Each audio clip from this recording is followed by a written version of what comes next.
cher Maître Jésus, notre plus grand ami, lumière pour nos vies. Nous avons, Seigneur, le cœur plein de joie. Nous avons, Seigneur, la joie d'être en vie, la joie d'être ici avec nos amis, avec nos amis spirituels qui profitent de ces moments de prière, d'étude, pour être avec nous, pour nous envelopper de lumière, d'amour. Nous avons, Seigneur, notre cœur plein de reconnaissance, parce que nous nous sentons, Maître, honorés d'être ici pour étudier, pour réfléchir sur ton évangile, sur les leçons de la vie. Nous nous sentons, Seigneur, honorés d'avoir l'opportunité de connaître l'espiritisme, de savoir que nous sommes éternels, de savoir que nous sommes immortels, que nous avons devant nous un chemin à parcourir, un chemin d'apprentissage, de croissance. Et nous vous demandons, Seigneur, de nous guider sur ce chemin, de guider nos pas, de nous aider à prendre les choix qui nous amènent à la lumière. Nous remercions, Seigneur, de cette opportunité. Nous remercions pour toutes les bénédictions que nous avons dans nos vies. La santé, la famille, le foyer. Merci, Seigneur, d'être avec nous. Bénissez, Maître, ces moments d'étude et de réflexion, que nous puissions recevoir la lumière du plus haut, que cette lumière puisse nous envelopper d'amour, de paix, d'espoir, aujourd'hui et pour toujours. Qu'ainsi soit-il.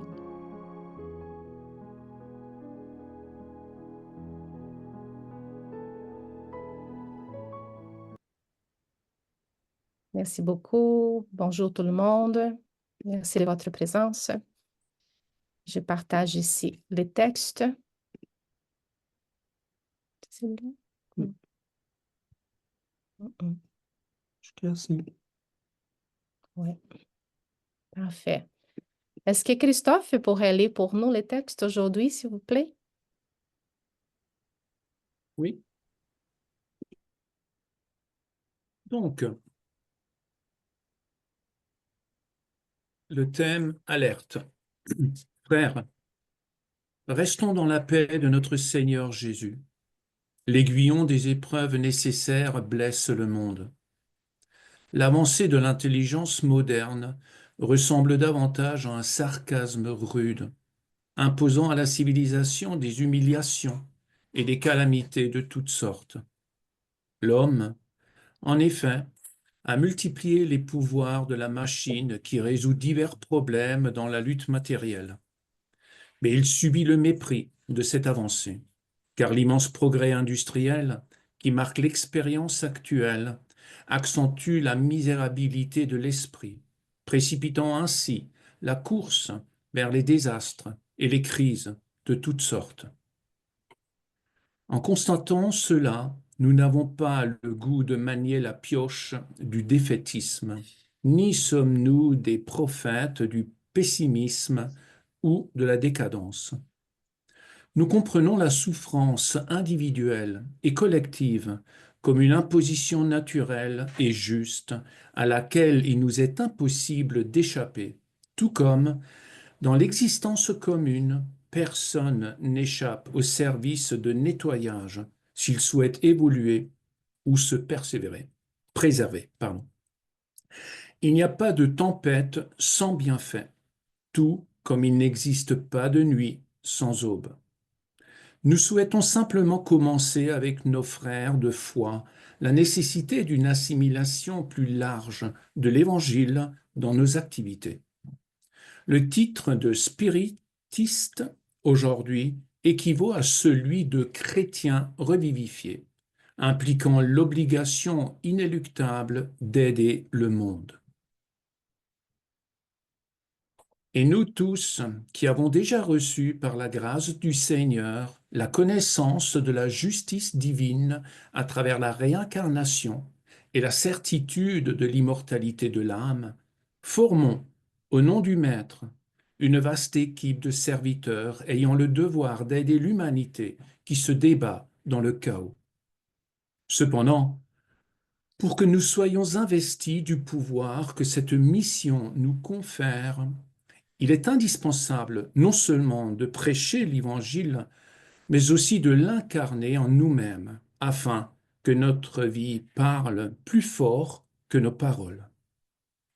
Dans les vastes ténèbres des sphères inférieures, pleurent les soldats qui ont perdu, sans le vouloir, l'opportunité de la victoire. Ce sont nos compagnons qui ont emprunté le lumineux sentier de la doctrine, exigeant que le ciel vienne à eux, sans avoir le courage du sacrifice pour s'élever vers le ciel. Échangeant des valeurs éternelles contre le plat de lentilles que la facilité humaine, ils se sont précipités sur le vieux rocher de la désillusion, auquel ils se tiennent par le désespoir et le regret tardif. Et le grand conflit entre le bien et le mal continue d'être bruyant et terrible, nous appelant à l'humilité et au travail, à l'amour et au renoncement. Spiritistes, frères d'idéal, si vous voulez le triomphe des promesses que vous avez signées plus haut, avant d'entreprendre ce pèlerinage dans le monde, il est nécessaire de se réveiller face aux responsabilités de vivre et de croire, luttant sans crainte pour la régénération de nous-mêmes et pour le redressement moral de la terre. Gardons l'épreuve comme bénédiction, le travail comme nourriture spirituelle chaque jour, l'obstacle comme mesure de notre confiance, la foi comme notre encouragement incessant et la conscience tranquille comme notre meilleure récompense. La bataille de ce siècle est décisive pour nous, spiritistes et serviteurs de la bonne nouvelle, enrichis par la richesse du savoir rénovateur. Accepterons-nous le Christ, nous libérant définitivement des ténèbres, ou resterons-nous dans les ténèbres, repoussant indéfiniment notre libération avec le Christ? Que notre Sainte Mère nous protège et nous bénisse. Antonio Liuz Sayao, réunion du 16 juin 1955, livre Vozes do Grande Alem, reçu par Francisco Cândido Xavier.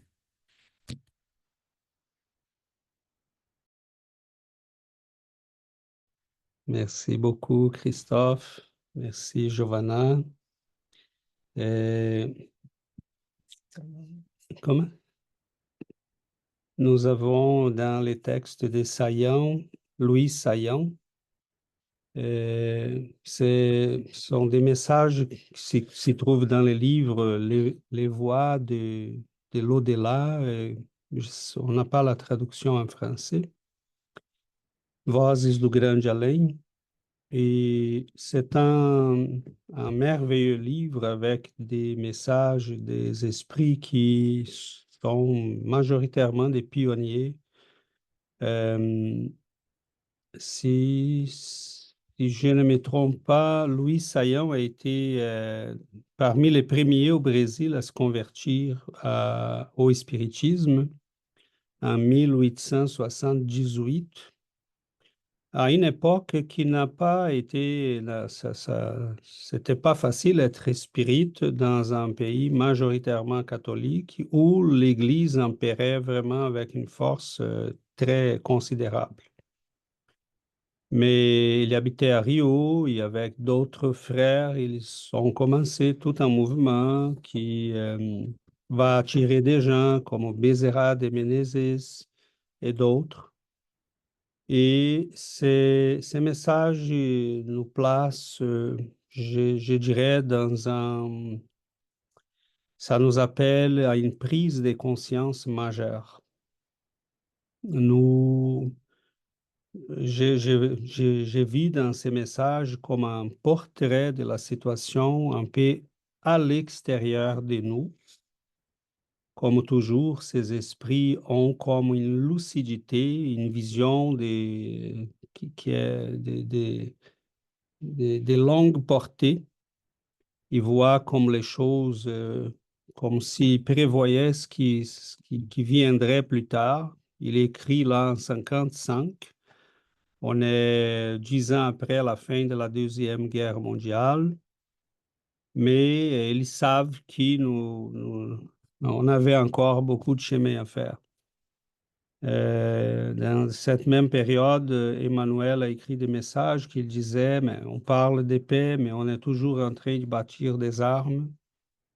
Et nous comprenons que le monde à l'extérieur, on a un combat, mais ce combat, il est en nous aussi. Donc, le message, il est comme qui placé pour une double dimension. C'est vrai, le monde est chaotique, il y a de la désorientation, il y a un combat entre les forces du bien et du mal. On ne peut pas nier ça, c'est de plus en plus évident. Il y a une persécution de tout ce qui est spirituel, il y a un refus de parler de tout ça qui est spirituel. Au moins, on le sent très fort ici au Canada. Euh, Et je crois que ça doit être un peu partout dans le nord de la planète, surtout, mais un petit peu au sud aussi, quelques pays comme l'Australie, je crois que ça doit être la même chose. Euh, mais cela veut dire que ce qui m'y attire l'attention, c'est comme si cet esprit nous ramenait en haut d'une montagne. Il disait, regarde, c'est 2000 ans. Regardez ces 2000 ans qui se sont passés. Vous étiez où, César, Christiane, Christophe, Yuri, 2000 ans avant? Vous étiez où? Euh, Là, le Christ est venu. Là, les apôtres ont commencé le travail. On ne parle pas d'église, on ne parle pas des papes, des papautés, on ne parle pas des archevêques, avec tout le respect que moi j'en ai envers l'Église, parce que je ne fais pas partie de ceux qui voient l'Église comme la terreur de ces 2000 ans. Je suis capable de voir tout ce qu'il y en a de bon dans l'Église, il y en a beaucoup. Mais on ne peut pas nier que dès qu'on devient un centre de pouvoir, c'est inévitable que l'être humain va être amené à une tentation qui pour nous est très difficile à résister encore. L'argent, les pouvoirs, c'est vraiment difficile. Et parmi, on s'y compte, peut-être, on s'y compte parmi ceux qui étaient là aussi, qui ont promu ces absurdités des fois. C'est pour ça que ça n'a pas de sens. Ferme la parenthèse, cette critique gratuite, un peu des fois à l'Église. Mais parenthèse fermée, les Christ est venu. Les apôtres sont affaiblis dans un premier moment parce qu'ils se disent, mais toutes les promesses, tout ce qui nous a été promis, toute cette grandeur qu'on a vue chez lui, qu'est-ce qui se passe? Euh, Là, il se laisse abattre comme un agneau sans résistance. On ne comprend rien. Et là, il y a le Christ qui revient. Le tombeau est vide. Et à partir de ce moment, on voit un gain de courage et de détermination chez les disciples, chez les apôtres, qui va se répandre sur tout l'Empire romain. Il va arriver jusqu'à nous 2000 ans après. Euh, on a ces moments qui le christianisme devient une force politique, ce qu'Emmanuel va dire, c'est un moment d'inquiétude dans les plans spirituels, parce qu'on voyait que le chemin n'était pas ça. Hein. C'était prévu qu'il s'y développerait comme une puissance chez les plus simples, les plus humbles et dans les cœurs des hommes, pas comme une institution politique, mais c'est pas grave. Mais nous étions où? Et avons-nous écouté les messages? Nous étions là peut-être, on ne sait pas. On a écouté directement du Christ, on a écouté de ceux qui connaissaient. Peut-être on était à Rome quand Simon-Pierre a parlé aux gens. Peut-être on a écouté Paul à Athènes. On ne sait pas. L'effet, c'est que nous avons, pendant ces 2000 ans, écouté et nous avons vu des missionnaires, des grands esprits qui sont venus pour nous rappeler ces messages. Et l'insistance de cet appel et de ces rappels est constante. C'est étonnant. C'est vraiment étonnant. Récemment, on parlait de Maria Valtorta, de Catherine Émérite. Là, on est dans le monde catholique. Hein. Euh, D'autres avant. on a d'autres qui, dans le monde spirit, on a eu des multitudes des esprits qui sont venus pour nous rappeler ces messages. C'est toujours l'invitation. Et dans cette période, on a développé la science, on a développé l'intelligence, on a développé la technologie. Mais il dit dans les messages, cela est comme une contradiction profonde parce que ça fait ressortir les pires en nous. Et c'est inévitable parce que tant qu'on n'a pas développé l'être humain, tout ce que l'être humain va faire, il fera, ça va sortir avec l'expression de sa nature, indompté encore, pas équilibré, pas dans la sérénité, ça va sortir toujours avec l'expression du pouvoir, de la guerre, de la haine, de l'argent à n'importe quel prix. Donc, c'est comme s'il nous disait, regardons d'en haut ces 2000 ans, place-toi, regarde-toi dans ces 2000 ans, comme si on faisait une régression et on nous regardait où est-ce que j'étais dans l'année 1000, où est-ce que j'étais en 1200, est-ce que j'étais incarné, désincarné, je faisais quoi?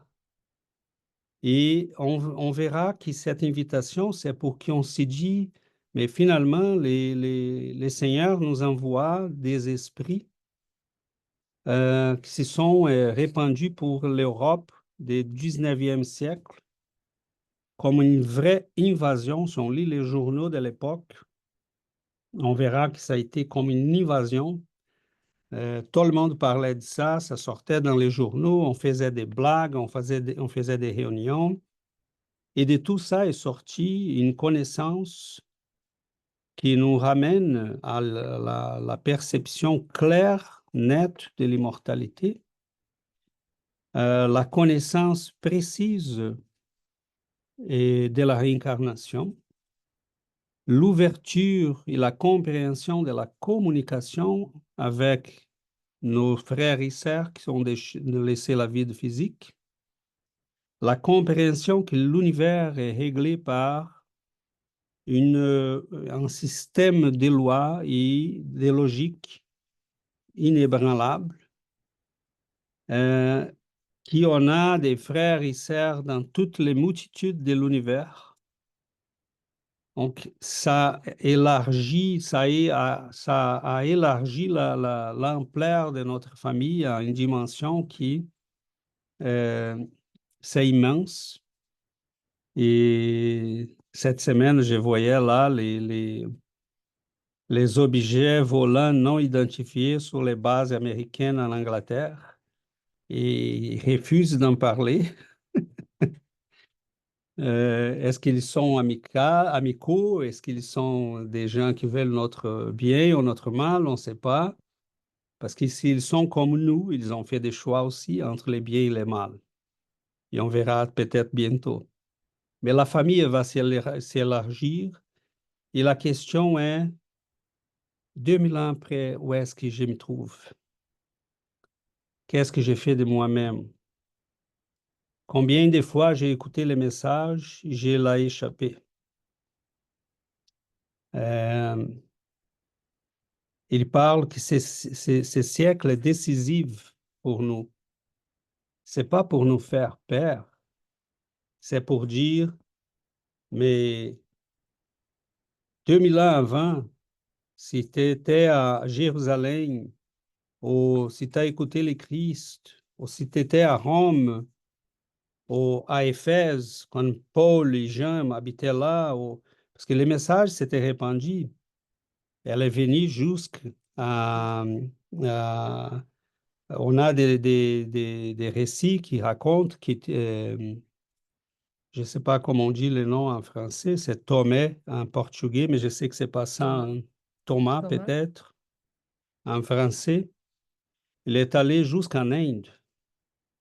Donc, on sait que quand les Portugais sont arrivés et s'y sont rendus compte qu'il y avait des communautés chrétiennes, ils parlaient d'un Thomas qui était là euh, au début du premier siècle, là, après Jésus-Christ.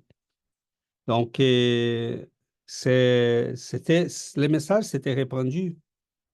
Mais évidemment, on comprend que nous avons des limitations, que nous avons l'évolution qui est en question. On est prêt des fois à écouter, des fois on n'est pas.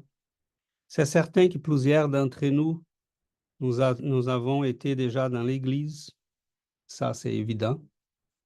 Nous avons des connaissances qui viennent aussi de très loin parce que la facilité avec laquelle nous acceptons la réincarnation, ça montre des connaissances qui précèdent même le christianisme, qui viennent de l'Inde, de l'Égypte et des pays lointains. Donc, nous ne sommes pas ignorants. Être ici aujourd'hui à étudier tout ça, ça montre des âmes qui ont marché de très loin. On ne peut pas nier ça. On a des gens qui comprennent la suggestion hypnotique, qui comprennent la médiumnité, qui comprennent la dynamique de la réincarnation. Ça, mes amis, ce n'est pas donné à tout le monde. Et la connaissance n'est pas secrète, mais elle est secrète dans le sens qu'il faut avoir la capacité d'y la comprendre. Et cela n'est pas donné à tout le monde. Donc, on n'est pas, c'est ça, c'est les fruits d'un long chemin, d'un long développement personnel. Donc, sommes-nous prêts? Oui. Mais il pose une question à la fin. Sommes-nous capables de finalement comprendre quel est notre rôle au milieu de tous ces chaos apparents? Parce que c'est apparent, c'est pas les chaos. Les chaos, c'est tout simplement le fait que nous sommes en apprentissage. L'humanité est en apprentissage. Les gens font pas mal parce qu'ils veulent faire mal. Ils sont ignorants. Nous sommes dans un processus de croissance. Et là, il nous dit, mais toi, tu es prêt pour faire le changement en toi et aider ce monde qui a tellement besoin. Donc, c'est évident que faire ces changements en nous, ça implique de faire une révolution intérieure qui n'est pas facile. Changer des habitudes, changer des perceptions, acquérir la bienveillance à l'égard des autres et la fermeté envers nous. D'habitude, on fait le contraire. Il parle d'humilité dans ses combats entre les biens et les mal. Et je me demandais pourquoi parle-t-il d'humilité? Si on est dans un combat, on devrait partir au combat, mais le combat est aussi en nous. Et à toutes les fois que je suis parti au combat, faire l'apologétique contre les autres à cause du Christ et de l'Église, à la fin, on constate qu'on est vaincu parce qu'on n'a pas vaincu vraiment les mal en nous. Donc, il dit, soyons humbles, parce que dans ces combats, on est toujours vulnérable, on est toujours fragile. Les mâles qu'on doit combattre, oui, c'est celui qui est dehors, mais surtout celui qui est à l'intérieur de nous. Donc, il parle d'humilité. C'est un message qui, chaque phrase, chaque mot a un poids pour notre méditation. J'arrête là pour ne pas faire trop long, mais c'est évident que c'est un portrait, comme un grand portrait devant nous qui nous dit, voici, vous avez 2000 ans d'histoire. Ça fait 2000 ans que les messages s'y répandent. On ne demande pas de prendre les pouvoirs sur la terre. On demande de prendre les pouvoirs sur nous-mêmes. On demande, et ça, c'est le plus difficile, évidemment. Donc, on est dans un moment charnier.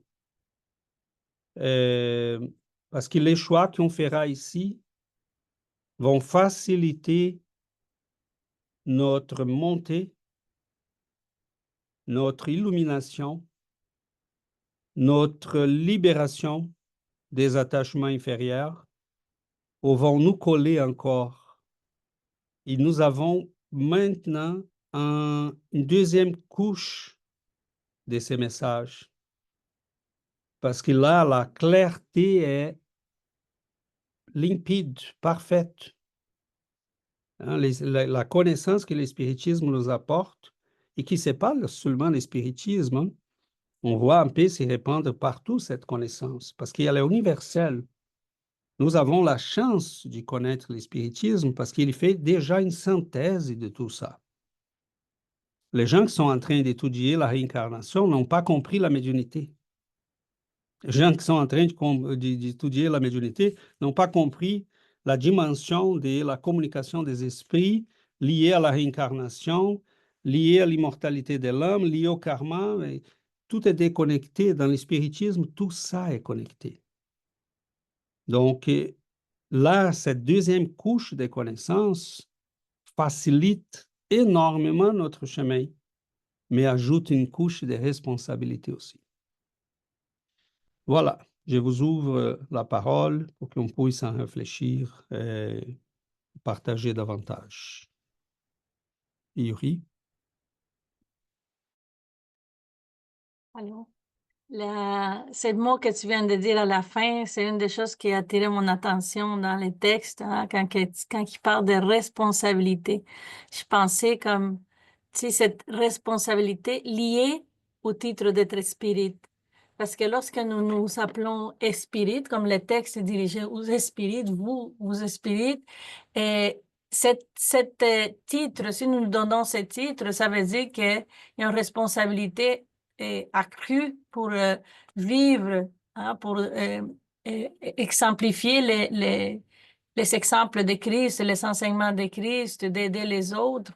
Et je pensais beaucoup tu sais, dans les livres des esprits, non, l'Évangile selon l'espiritisme, que Kardec qui nous donne les, les différences spirites, hein, quand il parle de la semence, la parabole de la semence, il dit il y a les spirites qui c'est juste intéressés aux manifestations, aux phénomènes. Il y a les spirites qui ils sont intéressés à la doctrine juste parce qu'ils vont stimuler leur imagination, mais une fois que c'est passé, ça reste froid. Il y a les spirites que, oui, qui accueillent les enseignements, mais qui les appliquent aux autres, ils pas eux-mêmes. Puis là, à la fin, il y a les esprits que oui, que c'est comme la semence qui tombe dans une terre fertile, qui tombe dans une terre qui est bonne, puis qui donne des fruits. Donc, pour nous, c'est notre objectif, c'est être ce dernier esprit hein, qui donne des fruits, qui transforme, qui met en pratique les enseignements. Donc, c'est une responsabilité vraiment là, pour nous de dire oui, je suis spirit, mais qu'est-ce que je suis en train de faire? Puis cette question que tu as faite concernant où est-ce que tu es situé après ces 2000 ans, quand il est temps de réfléchir à ces questions-là, je pense toujours à ce que Dr. Marlène a parlé, quand il dit c'est maintenant ou c'est dans des siècles, c'est aujourd'hui ou dans des siècles. Donc, oui, tu dis où est-ce qu'on était, ça fait 2000 ans. Oui, c'est sûr comme tu expliqué, on a déjà cet approchement avec Jésus, mais pour nous, maintenant, cette incarnation est définitive, est déterminant, complètement déterminant, qui va nous amener à cette transformation qu'on a tant besoin. Donc, je sais pas, ça me fait pour penser à ça et cette obligation, et quand il dit obligation inéluctable d'aider le monde, euh, souvent quand on dit aider le monde, à la fin, c'est nous qui aidons nous-mêmes. Quand on aide les autres, quand on est au service des autres, on pense qu'on est en train d'aider au avancement mais de notre société ou de notre monde, mais on est en train de nous aider nous-mêmes. Donc, et notre société commence par nous. Donc, c'est ça. Merci. Merci beaucoup, Yuri. Giovanna? Les messages, les titres de ces messages, c'est alerte. Donc, c'est quelque chose qu'on doit y réfléchir sur les titres. C'est une alerte pour nous tous qui sommes ici en train d'étudier le spiritisme, parce que ces messages nous font penser où est-ce que nous étions il y a 2000 ans ou pendant tous ces siècles qui se sont passés pendant toute la venue du Christ. Après la venue du Christ, nous avons vécu déjà plusieurs vies. Mais dans chaque vie, nous avons eu des expériences différentes. Nous sommes ici aujourd'hui avec un bagage que nous avons développé pendant ces vies-là. Mais la question qui se pose, je pense que cette alerte vient parce que on veut être où dans les d'ici 2000 ans? On veut être où? Nous voulons être quoi? Qui? Nous voulons faire quoi de nous? Donc, cette alerte, c'est pour nous dire, réveillez-vous, là, vous avez eu pendant les 2000 ans plusieurs opportunités de réveil, plusieurs opportunités de travail, plusieurs opportunités d'accepter le Christ, de mettre en pratique ses enseignements. Mais aujourd'hui, on étudie le spiritisme, qui c'est le consolateur. Est-ce qu'on va laisser échapper encore une autre opportunité? Est-ce qu'on va laisser tomber par terre l'opportunité que nous avons de savoir que nous sommes éternels, de savoir que que nous avons une vie éternelle, que nous sommes immortels, que nous sommes ici pour apprendre, pour grandir, pour connaître la vraie vie. Mais nous sommes ici avec cette opportunité d'étudier et apprendre que la vie a un objectif plus important. Et l'objectif, c'est de développer notre esprit. C'est le développement spirituel, les plus grands objectifs de notre vie. Donc, c'est une alerte pour qu'on puisse profiter de cette bénédiction de connaître le spiritisme, parce que c'est vraiment une bénédiction. Imaginons où serions-nous sans ces connaissances-là? Où les gens qui sont malades, les gens qui vivent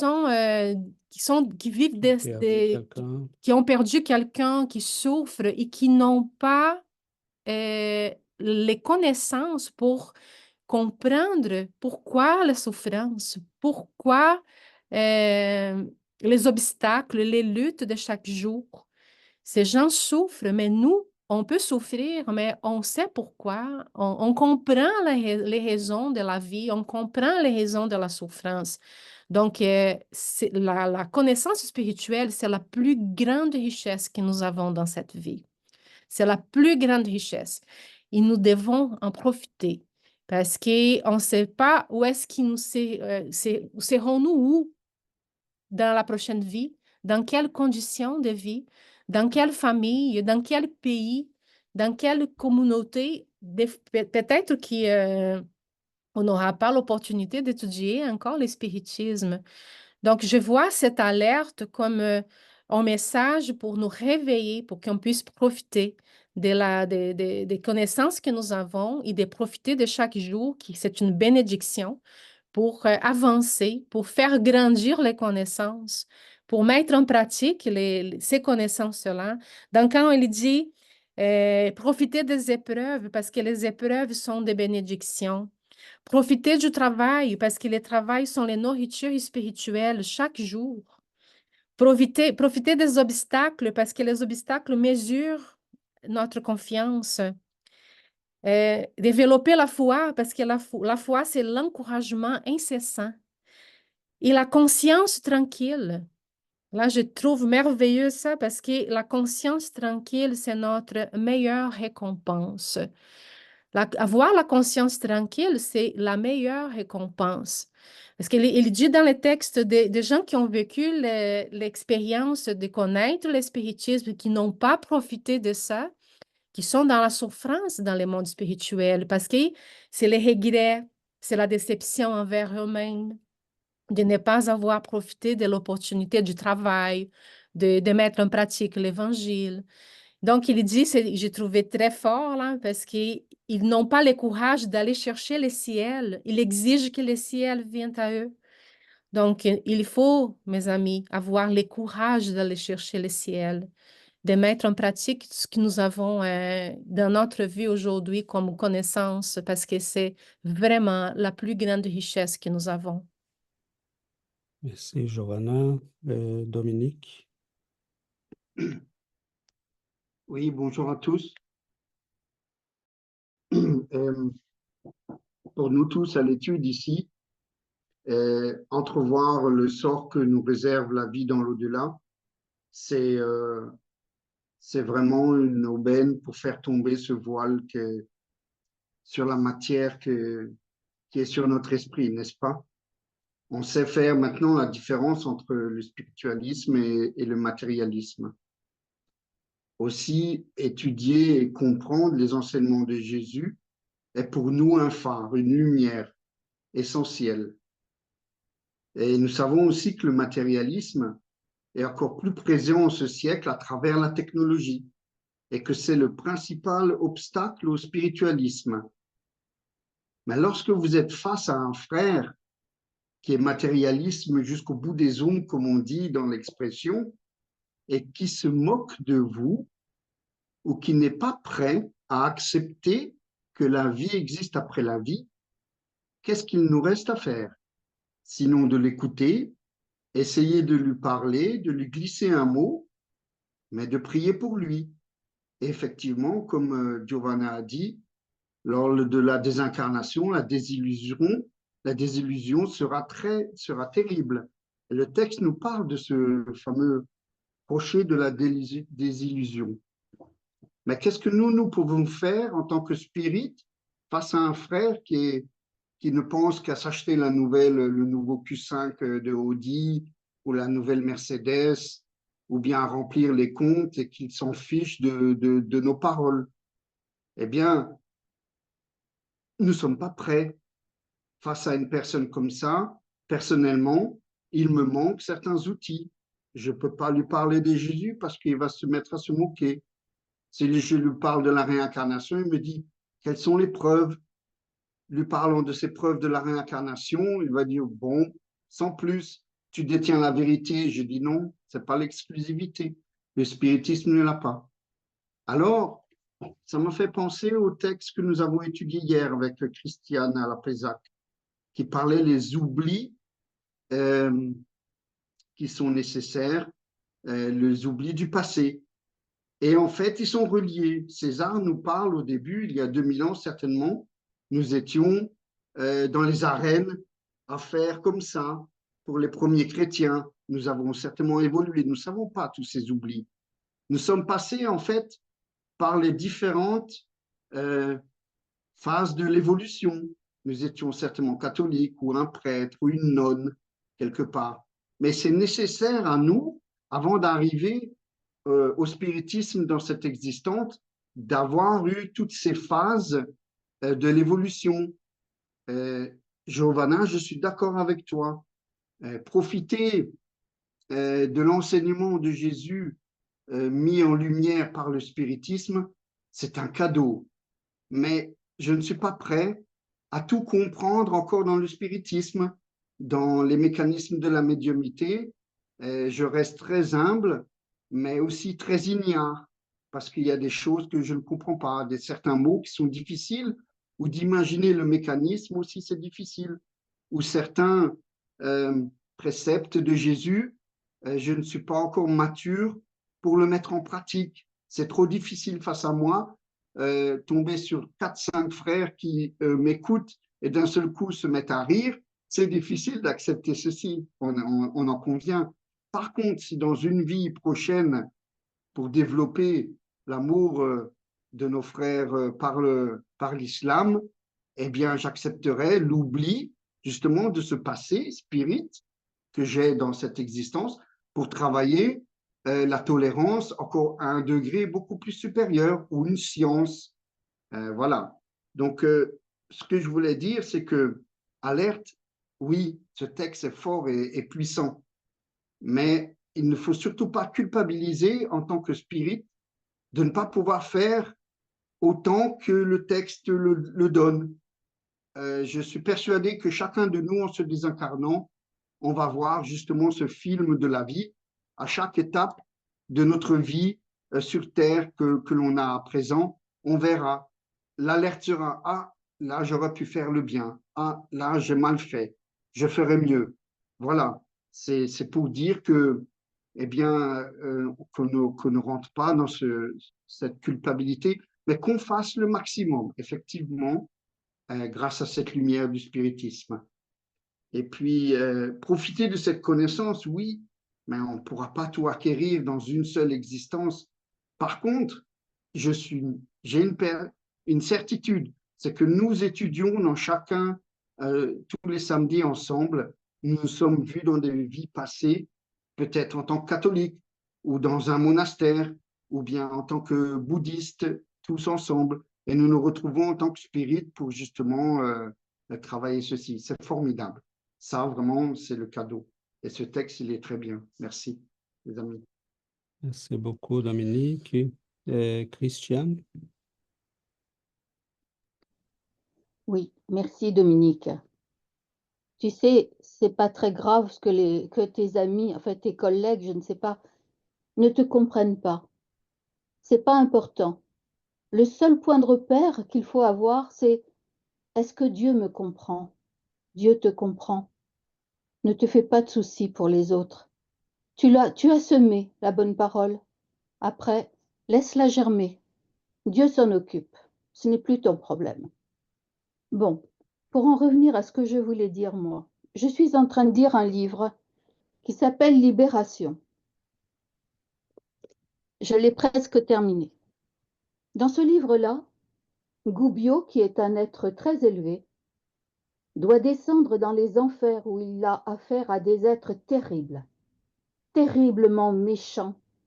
Mais en même temps, il faut bien vous dire que ces êtres-là, les méchants, Dieu leur permet d'être méchants pour pouvoir réajuster les choses avec des esprits mauvais qui se sont désincarnés, et Dieu leur a donné cette autorité sur eux. Bien. Gubbio doit descendre là pour sauver une personne incarnée. Il descend. Il a affaire, il emmène avec lui André-Louise, parce que Libération, c'est André-Louise qui communique à Xavier Chico. Donc André-Louise, qui est quand même pas aussi élevé que Gubbio, puisqu'il apprend, il est sur le chemin de l'apprentissage également, il descend avec Gubbio et il voit faire Gubbio. Et quand il a affaire à un Gregorio, qui est un maître des méchants, Gubbio écoute, ne dit rien, ne répond pour ainsi dire pas. Il est humble, comme a dit César tout à l'heure. Comme tu l'es aussi sans doute, Dominique, face à tes amis, parce qu'on n'a que ça. Mais à force, alors il voit d'autres esprits mauvais, mais à force de ne rien dire, de les écouter, il essaye même de les comprendre. Enfin, il les comprend. Moi, j'essaye, mais lui, il comprend. Et à force de comprendre, il cerne parfaitement la personnalité de ces méchants. Et une fois qu'il les a bien cernés, il leur parle avec douceur, des choses qui vont les atteindre dans le cœur. Et parce qu'il fait ce travail-là, la personne méchante est retournée. Et j'ai compris à cet instant-là comment les esprits méchants pouvaient quitter les ténèbres et repartir vers la lumière. C'est magnifique ce livre, je vous assure, je vous le conseille de tout mon cœur. On apprend des choses vraiment très profondes. Voilà. Merci beaucoup. Merci, Christiane. beaucoup, Christiane. J'aimerais réagir à quelques-uns de vos mots, si vous me permettez. Avec plaisir. Euh, et c'est vrai, Christiane, ce livre est formidable. C'est un des prochains là sur nos listes d'études. Grégorio était un pape et il a connu, c'est le pape qui a connu François d'Assise, qui a autorisé François à initier son ordre. Donc, c'est un homme, en fait, un homme de son époque. Il était un homme très intelligent, mais très orgueilleux aussi.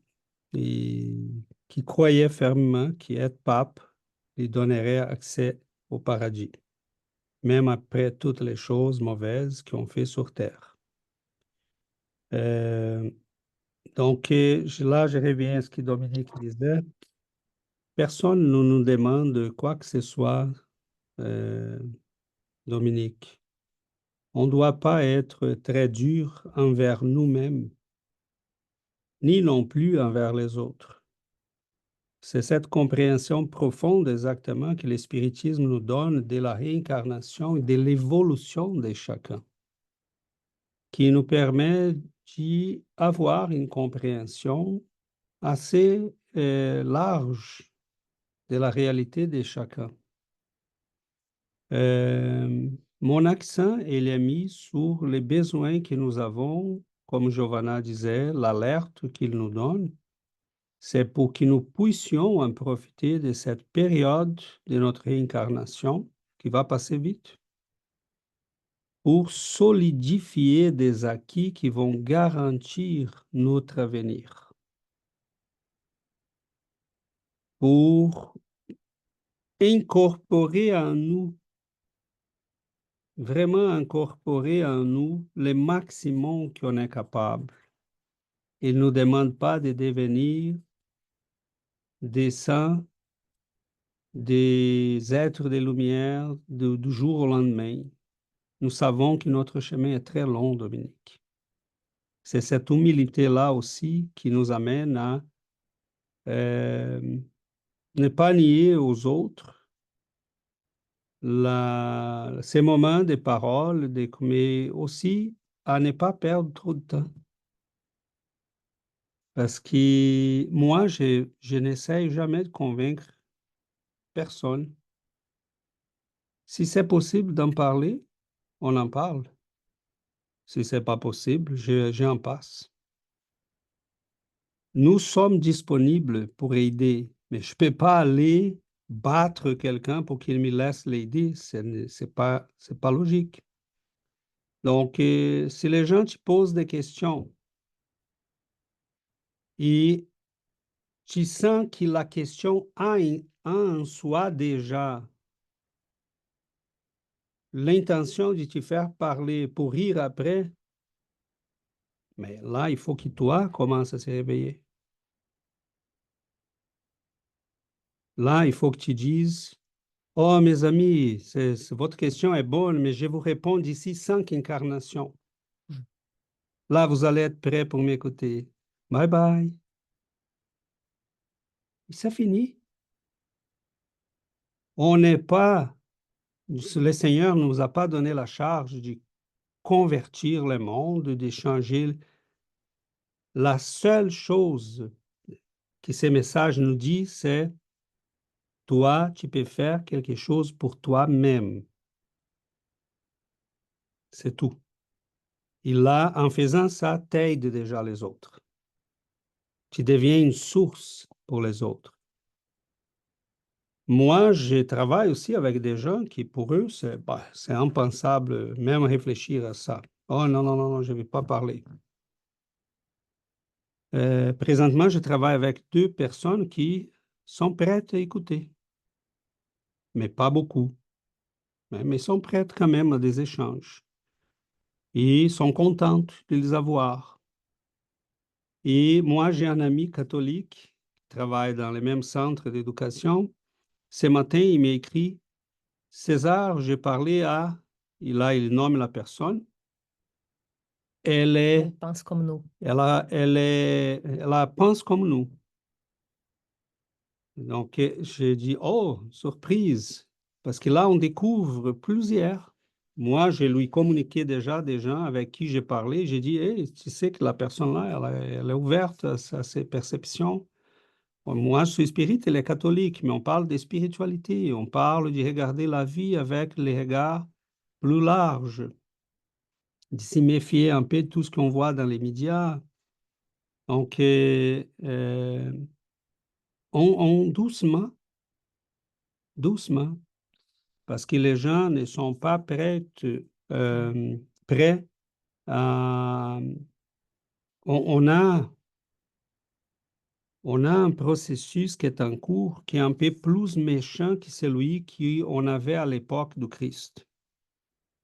Il faut s'y mettre, il faut comprendre bien les moments historiques dans lesquels nous sommes en train de vivre.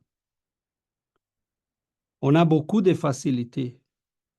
On a l'accès à la connaissance spirituelle que les chrétiens des premiers siècles n'avaient pas. Ils voyaient les esprits se manifester dans les églises, mais ils ne comprenaient pas. Ils ne savaient pas c'était quoi. Ils comprenaient qu'ils étaient des êtres spirituels, qu'ils avaient l'autorisation de se manifester. Mais ils voyaient aussi les appeler démons, entre guillemets, qui se communiquaient. Et ils produisaient des guérisons, mais ils ne comprenaient pas. Ils faisaient un effort immense pour propager le message, mais il fallait marcher à pied, prendre des bateaux qui étaient toujours en danger parce qu'ils étaient des transports très fragiles. Il n'y avait pas de journaux, il n'y avait pas de communication. Eux étaient la communication, chacun d'eux. Aujourd'hui, nous avons une compréhension plus large, nous avons beaucoup de moyens, mais nous sommes en train de nous battre avec un système qui a ces moyens aussi. Donc, le lavage des cerveaux est immense.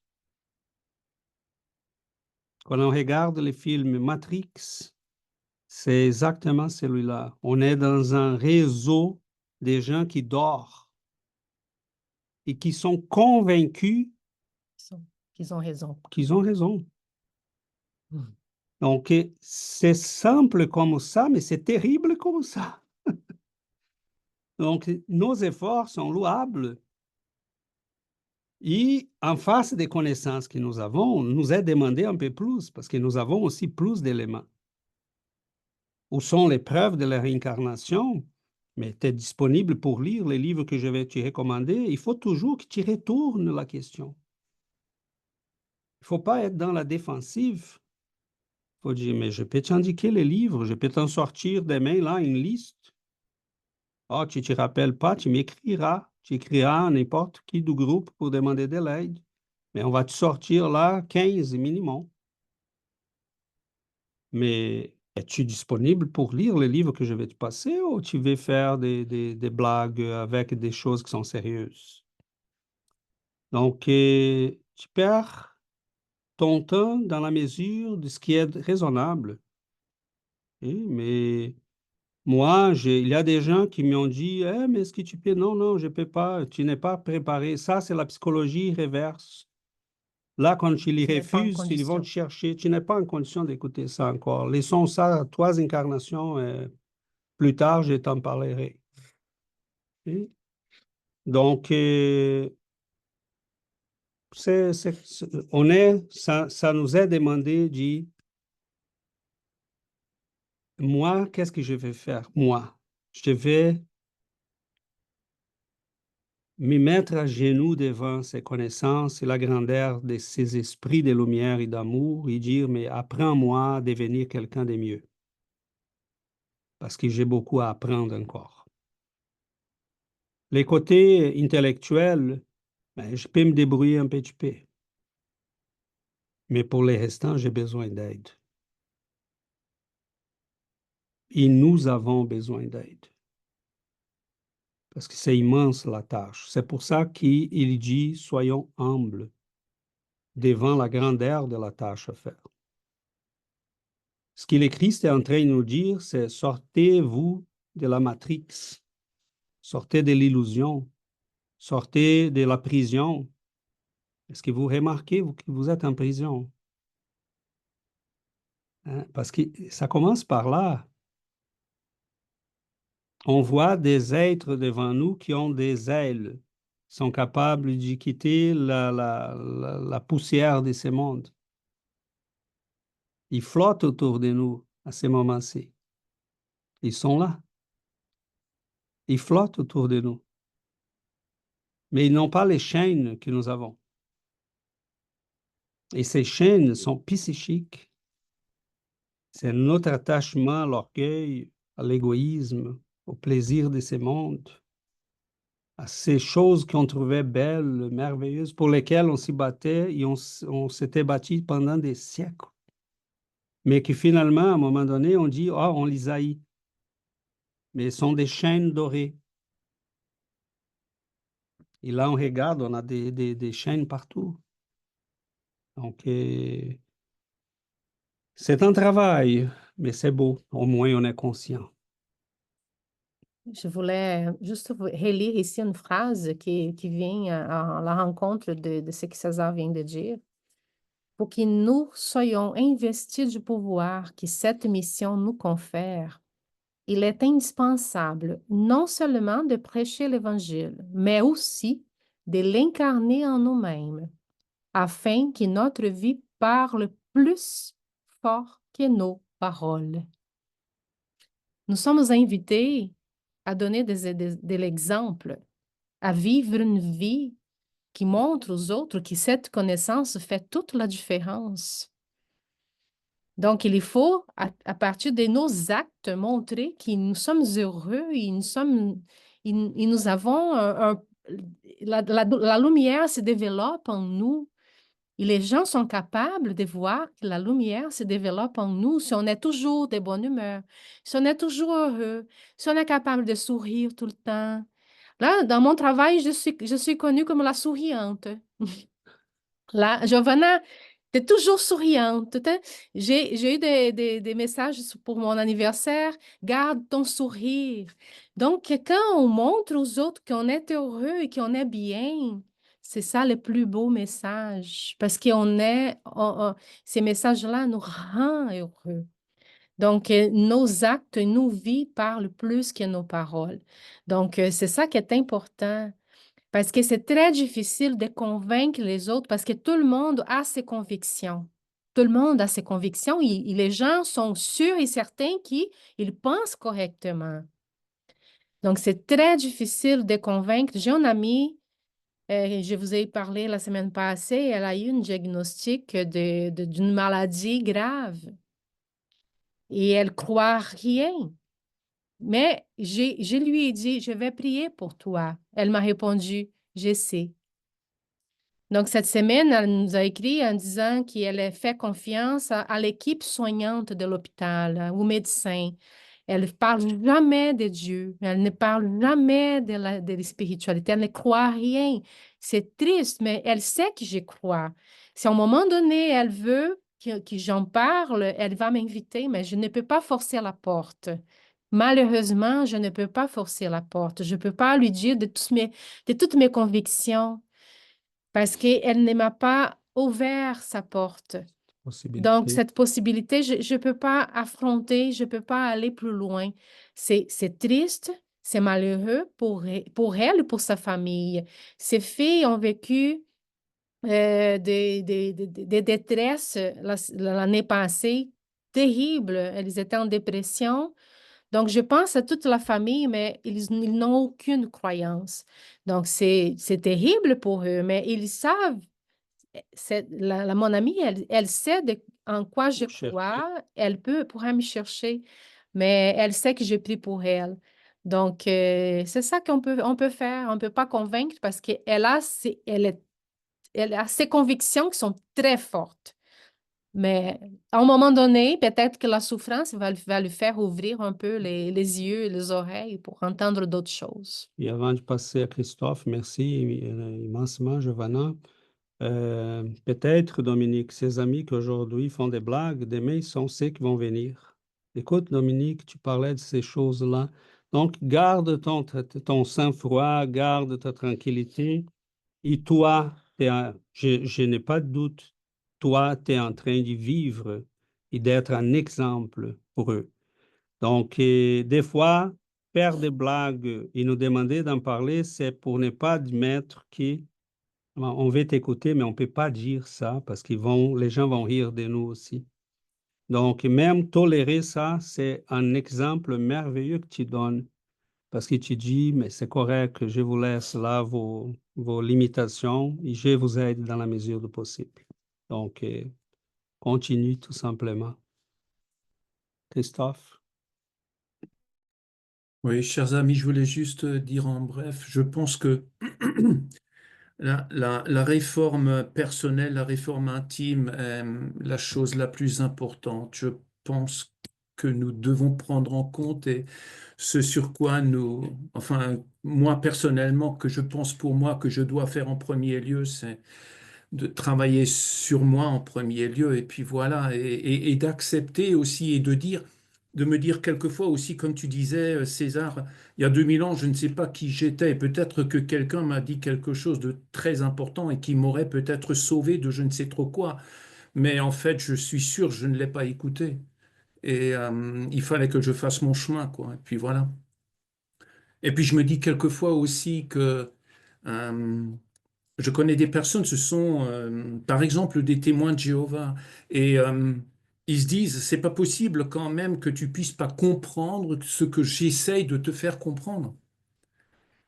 Et eux, ils sont convaincus, et je me dis, oui, c'est OK, c'est OK, c'est OK. C'est OK, je pense que ce ne sont pas les premières personnes qui, en premier lieu, essayent de prendre une arme, de tirer, et je ne sais trop qui.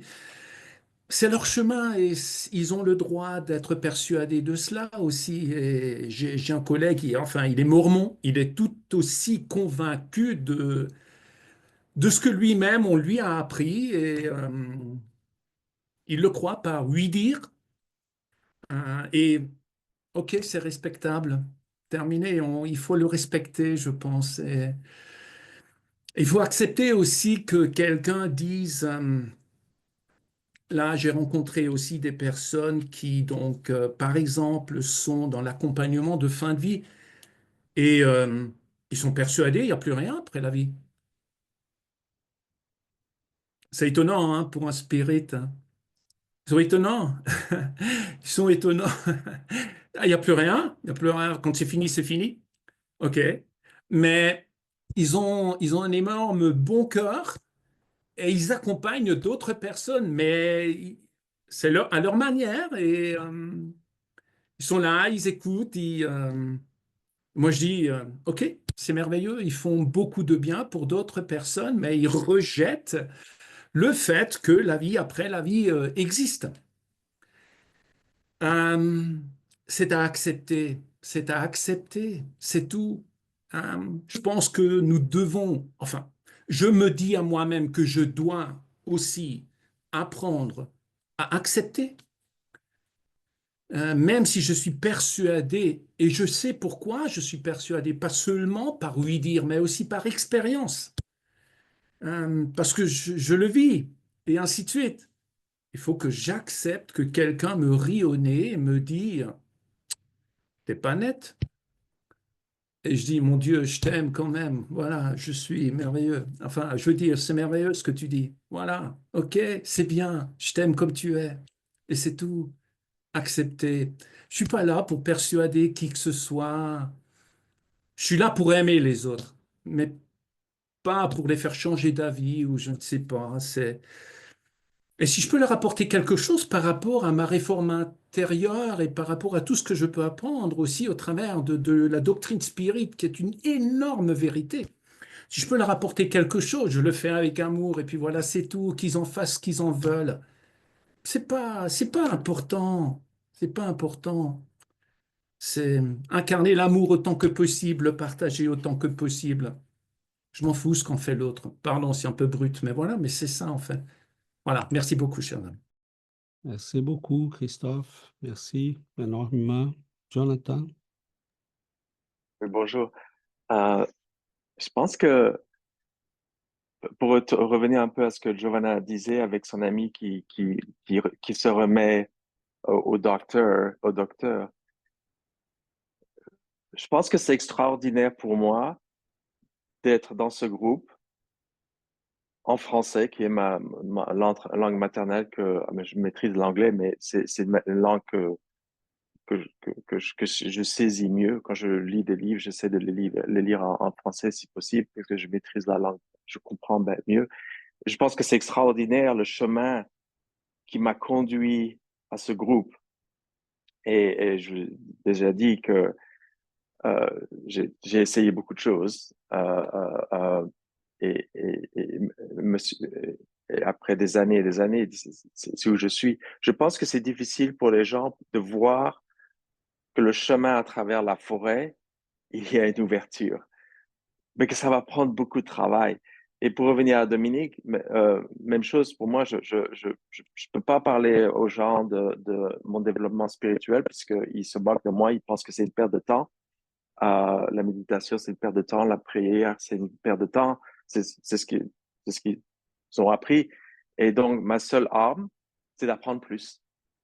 Et maintenant, je, je, je veux apprendre plus, je veux utiliser le reste de ma vie pour vraiment, vraiment apprendre plus, pour être comme un César, pour, pour avoir tout le knowledge, la connaissance, parce qu'une fois que j'ai cette connaissance, ça me donnera plus d'armes pour, pas convaincre, mais pour montrer le chemin, pour convaincre les gens que derrière la forêt, il y a quelque chose de tellement beau.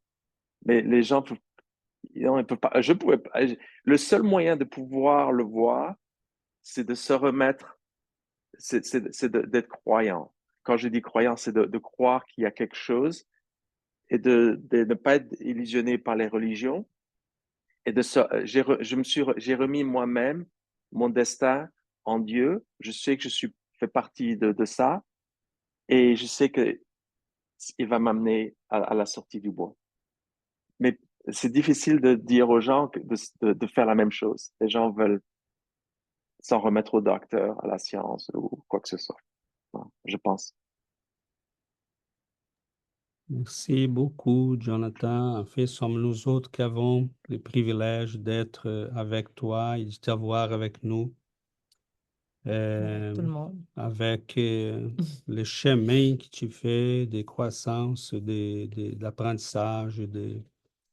Et ce que Dominique disait, ce que tu disais aussi, et ce que Christophe a très bien souligné, nous sommes invités à un développement de nous-mêmes parce que si je suis capable d'intégrer ces connaissances en moi, dans mon structure, pourquoi l'Esprit dit ça?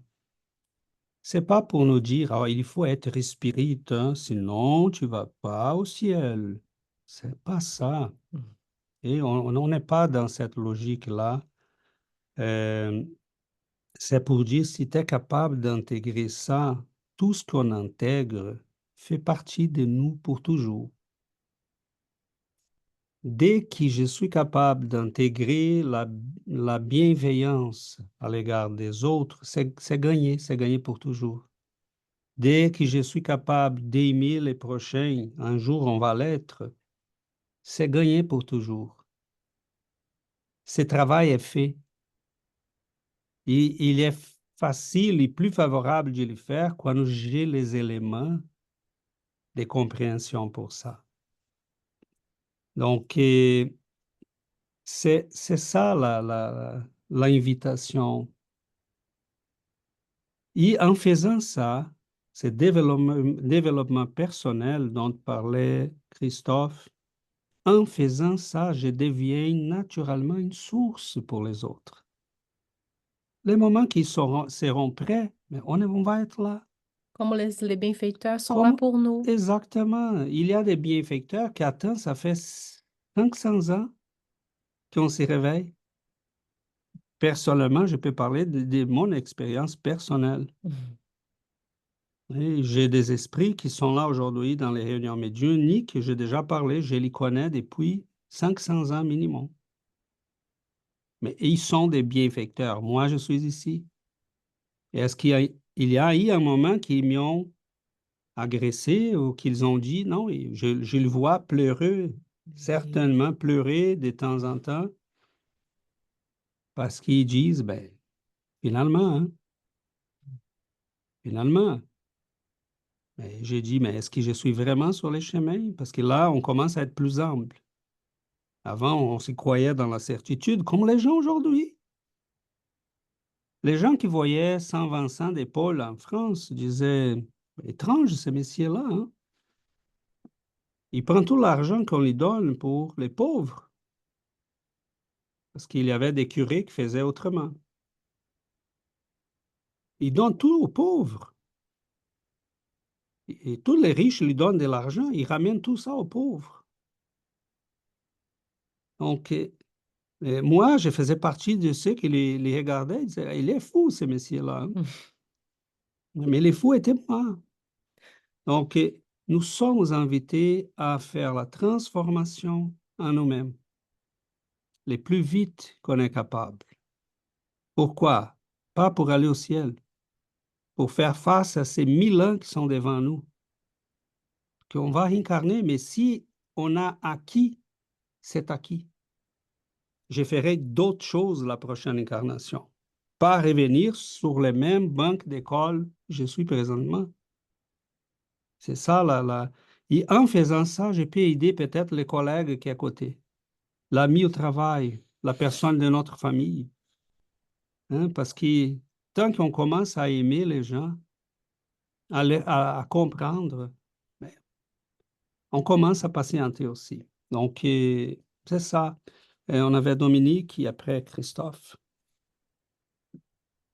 Oui, je voulais juste rebondir en vous disant que je vous aime tous et j'aime ces moments, même ils durent qu'une heure durant toute la semaine. Vos paroles, en fait, apaisent le cœur parfois. Et merci, Christiane, Giovanna, César et tout le monde qui parle, qui donne sa pensée, ses réflexions. Et je voudrais revenir sur une phrase de ce texte qui m'a fait penser lorsqu'il dit « La bataille de ce siècle est décisive ». Moi, humblement, j'aimerais rajouter un siècle, c'est 100 ans. Je dirais que la bataille, elle est éternelle. Parce que le bien contre le mal, il existera tout le temps, jusqu'à ce que l'humanité prenne conscience, comme Giovanna a dit, par nos actes, de l'enseignement de Jésus ou l'enseignement de Bouddha ou l'enseignement de Mahomet, etc., qui est l'amour inconditionnel. Et merci beaucoup pour tout, parce que Giovanna, moi, le matin quand j'arrive, je suis toujours souriant comme ça. Et ça plaît à certaines personnes qui viennent me dire, Dominique, tu es mon rayon de soleil. mais à d'autres personnes, ça ne plaît pas non plus. Ça ne plaît pas parce qu'il aimerait que je vienne le visage froissé comme ça. Et voilà. Et donc, dans les exemples qu'on donne, ça plaît. On est écouté. Dans d'autres exemples, on est raillé, on est humilié, on est moqué et ça ne plaît pas. Mais voilà, le travail, il est immense. Mais merci quand même à tous, à tous. Merci beaucoup. Merci, Dominique. Christophe? Oui, je voulais juste encore dire merci beaucoup à tous aussi, merci. Donc, je voulais juste simplement dire que j'ai pensé à quelque chose lorsque tu parlais, lorsque tu disais, César, lorsque tu parlais du bienfaiteur. Je me dis que les bienfaiteurs autour de nous, quand peut-être on ne réagit pas toujours comme on pourrait le mieux réagir, je pense que quelque part aussi, je pense pas qu'ils s'offusquent à cause de nous. Je pense qu'ils restent dans l'amour. Mais si nous, donc aussi, quelque part dans notre vie commune, nous sommes face à une personne qui peut-être ne réagit pas comme nous aimerions qu'elle réagisse parce que, par exemple, nous lui apportons la bonne nouvelle. Euh, Nous, on a tendance à s'offusquer. Et je pense que quelque part, au lieu d'attendre peut-être aussi de l'autre que enfin il comprenne, ah ben, on pourrait aussi se poser la question, qu'est-ce que moi j'ai encore à apprendre pour justement entrer ou rester dans l'amour malgré que ils ne réagissent pas comme j'aimerais peut-être bien qu'ils réagissent, quoi. Voilà. Donc, au travers de chaque interaction avec quelqu'un d'autre, même si on est rejeté, si nous-mêmes on se sent rejeté, qu'on le prend peut-être un peu mal, peut-être que nous-mêmes aussi on a quelque chose à apprendre au travers de sa réaction, elle peut nous apporter beaucoup aussi. Et de le laisser de côté dans le sens, ok, c'est bien, c'est pas grave si là maintenant il m'a pas accepté, mais moi je me sens rejeté ou je me sens mal au travers de sa réaction. Qu'est-ce que moi j'ai à apprendre pour ne pas le prendre comme ça? Nous pourrions peut-être aussi utiliser quelquefois ces expériences-là pour nous personnellement, quoi. On voulait lui apprendre quelque chose, mais en fait, sa réaction crée quelque chose en nous qui quelque part, ne nous plaît pas trop. Eh bien, nous pourrions aussi le prendre comme un apprentissage pour nous. Voilà. C'est pas toujours évident, mais je pense que ce sera une merveilleuse occasion aussi. Je pense qu'il faut pas oublier que nos nos meilleures sources d'apprentissage ou nos meilleurs guides, quelque part, ce sont quelquefois aussi, entre guillemets, nos ennemis qui ne sont pas nos ennemis, en fin de compte, mais ce sont vraiment ceux qui, quelquefois, nous touchent profondément et quelquefois, c'est désagréable d'être touché comme ça. Mais en même temps, ce sont vraiment, même si on passe par des souffrances, les meilleures occasions de progresser. Voilà. Merci beaucoup, chers amis. Merci beaucoup, Christophe. Oui, c'est le double combat auquel on est appelé. Et plus ils sont liés, ces deux combats. Plus on travaille sur nous, plus on développe la compréhension à l'égard de l'autre.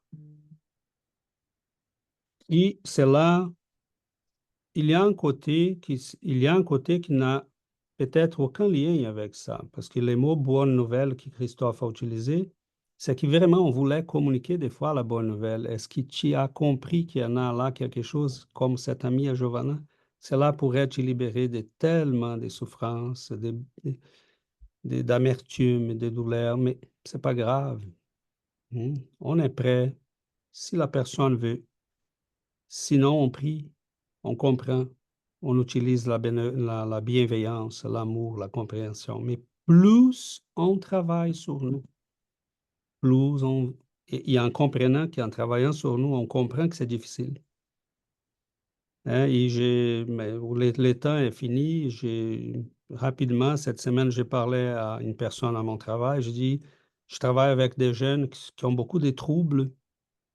Et je me disais, mon Dieu, il ne s'aperçoit vraiment pas qu'il faut sortir du victimisme, il faut sortir de... Hein, moi, je vois quelqu'un qui fait quelque chose devant moi que je ne sais pas, et j'ai dit, oh, je ne sais pas ça, je vais faire attention pour apprendre. Et elle m'a dit, mais ils n'ont pas ces réflexes, César. Même ça, pour eux, c'est difficile. J'ai dit, oui, tu as raison. Hein, et moi, je suis esprit, et donc je devrais comprendre ça. Mais des fois, on est tellement dans la motivation de dire, mais vas-y, change ça, sors de cette inertie. Mais C'est terrible de c'est voir. terrible, ça, c'est un apprentissage aussi. Il faut qu'on dise, Seigneur, hein, donne-moi la patience et l'amour pour aider dans la mesure du possible. Mais n'oubliez jamais que je dois travailler sur moi en premier. C'est ça, mes amis. On a un long chemin, c'est merveilleux qu'on commence à le faire d'une manière, cette fois peut-être avec plus de compréhension, sans vouloir imposer aux autres. Je vais le partager. Désolé. On a déjà fait cette erreur. De vouloir imposer aux autres une chose qui n'était pas encore en nous. Donc, partager, oui, avec bienveillance. Mais n'oubliez jamais que nous avons un chemin à faire. Et un jour, Dominique, les biens et les mal vont être toujours là. Mais un jour, les mal va disparaître en nous. Et c'est personne par personne. Tant que l'ignorance soit là, elle va l'être toujours, parce que les esprits sont créés à tous les jours. C'est normal. Mais quoi qu'il y ait en nous, cela est réglé. Bon, Jésus, Dieu, nos guides, ont un des moyens à s'occuper. Et peut-être vont avoir un des plus pour les aider. Donc, c'est bien, mes amis, on va finir pour aujourd'hui. Et en vous remerciant de ces belles échanges que nous apportent et Marie, qui ont ensemble. La musique est trop forte. Non? Correct. Ça va? Ça C'est va? pas que la musique est trop forte, pardon, mais le son, quand tu parles, là, vers la fin, en tout cas chez moi, je ne t'entends pas très clairement comme juste avant la musique. Peut-être qu'elle est forte ici pour nous. Est-ce que ça va mieux maintenant? Là, c'est très bien pour moi. OK. Ouais, ok, merci beaucoup. La musique est peut-être forte ici. Ça Elle la peut, coupe pour vous. c'est Donc, c'est correct. bon? Parfait.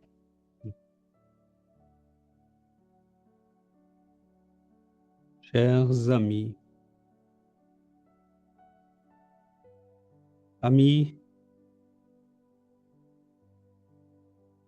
qui partageons ensemble ces chemins d'apprentissage, des changements, nous nous retrouvons comme ces terrains qui, pendant très longtemps, a subi la sécheresse,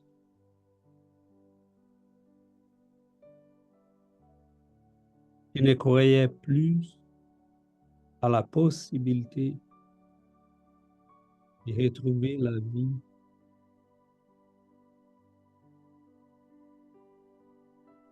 de produire de nouveaux fruits.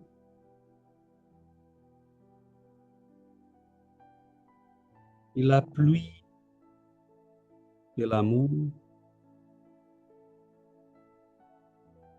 de la connaissance, la pluie qui est faite, qui est composée par un mélange de sueur et de larmes de ceux qui se sont sacrifiés pour nous apporter cette lumière. Cette pluie tombe sur nos cœurs.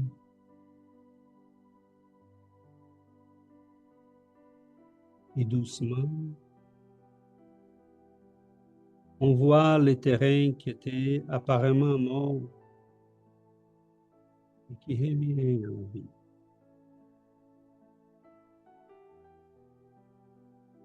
Nous vous remercions, cher guide. Nous vous remercions, Seigneur, de cet amour, de cette lumière, de la bienveillance à l'égard de chacun de nous. Il nous fait immensement bien au cœur de vous voir, de vous sentir, de vous savoir là, à côté de nous. Et dans ces moments de prière, nous nous ressentons comme si on s'y retrouvait à nouveau dans ce monde ancien.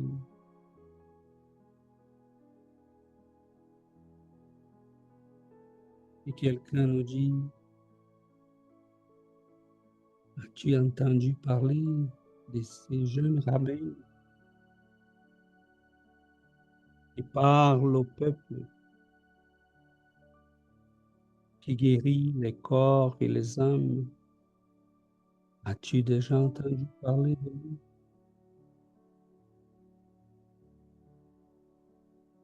Et aujourd'hui, on peut dire, oui, j'entends parler de lui.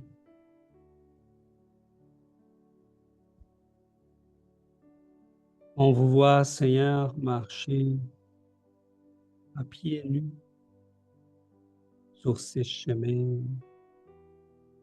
où les vents, des fois, lèvent la poussière, mais où il apporte aussi la fraîcheur du lac, du grand lac de la Galilée. On t'y voit parler à tous ces peuples et on comprend pourquoi leur cœur leur disait, écoute-les, fais attention, note bien chaque mot. Nous vous remercions, Seigneur, de cet amour qui est toujours là pour nous. Que nous puissions être réveillés et plus jamais dormir, plus jamais. Gardez-nous, Seigneur, dans votre amour. Bénissez nos familles, nos êtres chers, nos foyers, et que votre lumière tombe sur nous, nous apportant la santé, la sérénité, le discernement, et que nous puissions, Seigneur, à chaque jour nous réveiller avec la joie de ceux qui connaissent et ceux qui ont dans ton cœur la lumière de l'amour, de la vérité, que nous puissions vivre avec joie, force, courage, espoir. Garde-nous, Seigneur, dans votre amour. Bénissez nos chemins, nos vies, notre apprentissage auprès de vous et de ces esprits d'amour et de lumière. Nous vous remercions infiniment. Gardez-nous aujourd'hui et pour toujours. Qu'ainsi soit-il.